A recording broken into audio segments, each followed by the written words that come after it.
Di suatu hari, pangeran kembar dari negeri seberang, Tom dan John, menyambangi ke negerinya Cinderella. Pangeran Leo sangat senang atas kunjungan tersebut. Mereka memutuskan untuk menyelenggarakan pesta yoga bersama-sama.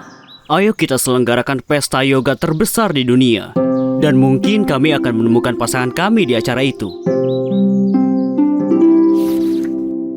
Sementara itu, saudara tirinya Cinderella bernama Cassandra sedang menyisir rambutnya di depan cermin ketika Jezabel diam-diam mengendap-endap untuk mengejutkannya. Wahai cermin ajaib, Kau sangat buruk rupa. Seraya Cassandra terlihat marah dan melemparkan sisirnya ke cermin dan terjatuh, lalu Jezabel terlihat. jangan pernah bicara padaku lagi. Ketika dua bersaudara itu berkelahi, seekor merpati mendarat di jendela rumahnya. Ada surat di kakinya. Surat itu untukku. Itu milikku. Dia datang untukku. Pada akhirnya, kertas surat itu tersobek menjadi dua. Yang satu dipegang Cassandra, sedangkan yang satu lagi terbang dari genggaman Jezabel dan menghilang. Oh tidak, kertas itu terbang dan menghilang. Di punyaku tertulis, bergabunglah dalam pesta yoga dan jadilah ratu kami. Penasaran aku apa itu yoga? Ayo kita diam-diam ke dalam istana dan mencari tahu. Ketika malam datang, Cassandra dan Jezabel mengendap-endap ke dalam istana Cinderella dan bersembunyi dari penjaga dan pelayan di istana. Mereka memasuki kamar Cinderella. Saat itu, Cinderella sedang duduk di bawah dengan mata tertutup dan dia mengeluarkan suara seperti aum. Dia sedang apa? Dia sedang memantrai kita.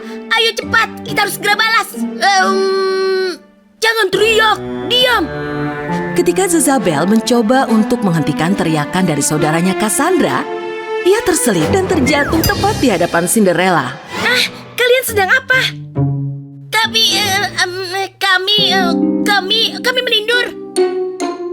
Cinderella terlihat sangat marah dengan saudaranya. Dalam mimpi kami bermimpi sedang berjalan ketika membuka mata dan Ternyata kami ada di sini. Lalu apa yang sedang kau lakukan? Cinderella langsung mengerti kenapa saudaranya telah mengendap-endap masuk ke dalam istana. Aku sedang melatih pernapasan untuk yoga. Aku bisa mengajari kalian jika kalian mau. Sampai ketemu besok di depan sungai jam 12 siang. Keesokan harinya, mereka bertemu untuk berlatih berjalan. Cinderella memberikan buku pada kedua saudaranya untuk diletakkan di atas kepala. Ia menggambar garis lurus di tanah dengan akar yang dia temukan. Sebagai contoh, ia mulai berjalan di garis dengan buku yang ada di kepalanya. Itu mah mudah sekali. Aku bahkan bisa bawa 2 buku sekaligus. Ketika langkah pertama Cassandra, ups, buku itu terjatuh ke bawah. lihat caraku berjalan. Pangeran pasti akan mengagumiku. Jezabel meletakkan buku itu ke atas kepalanya di langkah pertama. Langkah kedua, buku itu tidak terjatuh. Tapi di langkah ketiga, ia dan bukunya ikut terjatuh. Kedua saudara itu yang telah gagal di pelajaran melangkah mulai mencoba pelajaran kedua. Dalam latihan yoga putri, yaitu fasih berbicara. Kita tarik napas yang panjang, lalu ucapkan Mama Mimi yang keras.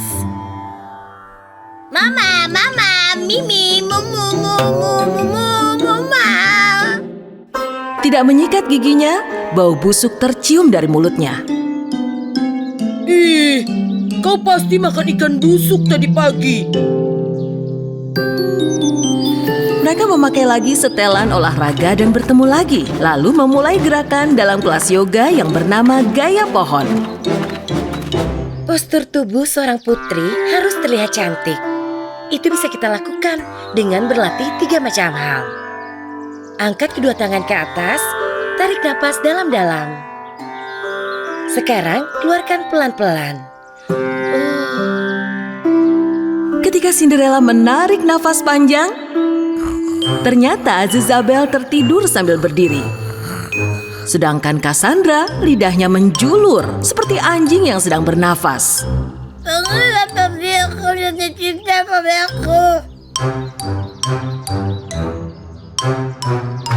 Cinderella kali ini duduk di atas bola pilates yang besar sambil membuka dan menutup lengannya. Ketika kedua saudaranya mencoba melakukan hal yang sama, mereka duduk di atas bola dengan kencang. Lalu bola yoga itu meledak.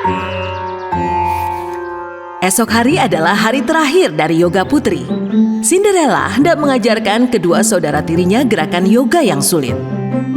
Jika kalian bisa melakukan ini, artinya kalian telah menamatkan kelas yoga. Artinya, kami telah menyelesaikan pelajaran. Pangeran pasti akan jatuh cinta pada kami, iya kan? Mereka pasti akan menikahi kami. Cinderella tersenyum dan bergerak ke bawah menghadap rumput dan ia melakukan gerakan yoga yang sulit. Kedua saudara tirinya kesakitan melakukan gerakan yoga tersebut. Susah sekali. Aku menyerah. Kakiku sakit sekali. 5, Mereka berdua mulai berkeringat. 4, Badan mereka mulai bergetar. 3, 2. Ketika dua bersaudara itu mulai mau menyerah dengan gerakan tersebut, mereka membayangkan sedang berdansa. 1. Kami berhasil. Akhirnya, mereka berhasil melakukan gerakan sulit dalam yoga. Cinderella segera mengucapkan selamat kepada kedua saudaranya dan memberikan mereka sebuah kemasan hadiah yang cantik. Kalian berdua telah berhasil menyelesaikan pelajaran ini. Dan ini adalah hadiahnya. Kedua saudara itu membuka kotak hadiah itu dengan penasaran. Mereka terlihat sangat marah ketika mereka melihat sepatu olahraga dan baju olahraga di dalamnya. Cinderella membohongi kita. Kita akan balas semua perbuatannya pada kita. Cassandra dan Jezabel diam-diam mengambil pakaian kesukaan Cinderella, lalu segera pergi. Hari pesta yoga telah tiba. Kedua bersaudara itu mengenakan pakaian Cinderella dan mendatangi pesta. Semua tamu yang hadir tertawa saat melihat Jezabel dan Cassandra. Semua tamu yang hadir tertawa saat melihat Cassandra dan Jezabel. Pangeran kembar Tom dan John terlihat sangat marah. Apa kalian tidak membaca surat? Kalian tak boleh masuk dengan menggunakan pakaian itu. Bajuku! Kenapa kau memakai bajuku tanpa izin? Iya, Kami pikir kami tak bisa menjadi seorang putri tanpa baju ini. Tepat saat itu, kedua bersaudara itu melihat pangeran kembar sedang menggandeng tangan gadis kembar lain dan mereka meninggalkan istana sambil menangis. Sejak saat itu, mereka menyadari bahwa menjadi seorang putri yang baik bukan karena memakai pakaian yang mahal, tapi juga karena bahagia, makan makanan sehat, dan berolahraga.